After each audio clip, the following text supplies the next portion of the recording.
Добра вечер, почитувани гледачи. На крајот на Централниот дневник вообичаено одвојуваме и минути за најновите информации од културната сцена. Во продолжение да проследиме кои културни настани ја одбележа оваа седмица.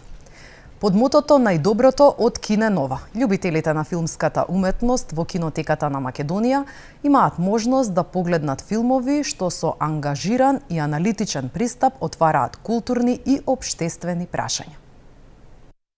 Вечерва започнуваме со еден македонски филм на режисерот Арбен Тачи, Исчезнатиот, кој што е филм каде што кинематографер е лауреатот на Кине Нова, Владко Самойловски, минатогодишниот лауреат. И инаку филмови кои што ќе бидат во оваа програма се, да речеме, и два победника на меѓународниот филмски фестивал Кине Нова. Едниот е Чувари на формулата од 2023 на Драган Бјелогрлич, а другиот е Паноптикон, тој е актуелниот победник, односно на Кине Нова, на 10-тот победникот на 10-тото јубилејно издание во 2025 година. Еве можеби уште еден куриозитет за публиката, да знае чисто од многуте филмови, значи имаме повеќе филмови, меѓутоа е интересно дека ќе го прикажеме уште еднаш првиот филм на минатогодишниот лауреат на Кине Нова, добитникот на наградата за особен придонес во филмската уметност Даг Јохан Хагерут, победникот на последното Берлинале инаку. Така што на вистина мислам дека за публиката во овие зимски денови ќе понудиме нешто убаво и атрактивно.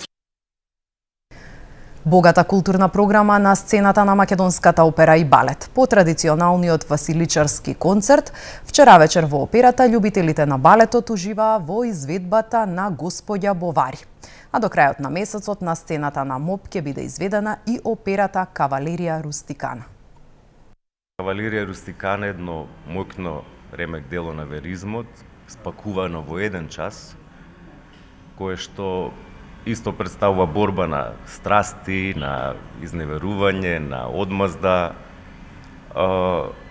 преточена во моќните арии, да кажам, низ делото на Петро Маскањи.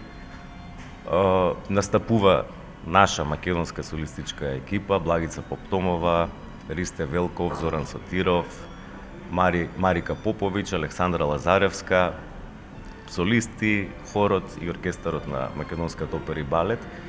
И ова е една представа која што трае многу кратко, еден час, меѓутоа многу моќно ремек дело.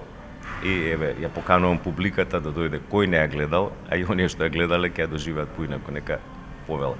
Да, секако тоа важи за сите представи, за тоа што навистина повторно и повторно овозможуваат уживање за присутната публика. Месецот јануари ќе го заокружите со балетот Доктор Овболи, кој што на репертоарот е на 31-ви, последниот ден од овој месец. Да, на 31-ви имаме две изведби на Доктор Овболи од 17 часот и од 19 часот. Ова е една детска балетска представа, спакувана во шарена костимографија, ведра, весела кореографија.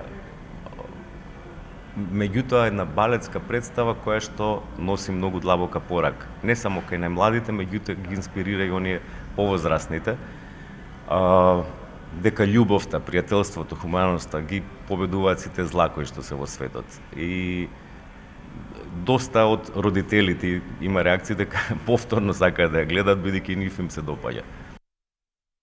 Во Драмскиот театар се одржа првата проба на представата "Ова е само крајот на светот", по истоимената драма на Жан-Лик Лаграс. Преводот и адаптацијата и режијата се на режисерката Теја Беговска. Сценограф и костимограф на представата е Надија Василева од Бугарија. Музиката е на Енес Беговски. Ликовите ги играат актерите Стефан Вујисиќ, Билјана Драгичевиќ Пројковска, Александар Степанулески, Сара Климовска и Ања Метиќ. Ова е само крајот на светот е првата представа што се подготвува во Драмски во годината кога театарот го одбележува 80 годишниот јубилеј. Премиерата е закажана за 7 март. Тоа беше се што ви подготвивме за денешното издание на Вестите од културата. Ви благодарам што не следевте со внимание. Повторно се гледаме во утрешното издание на Вестите од културата.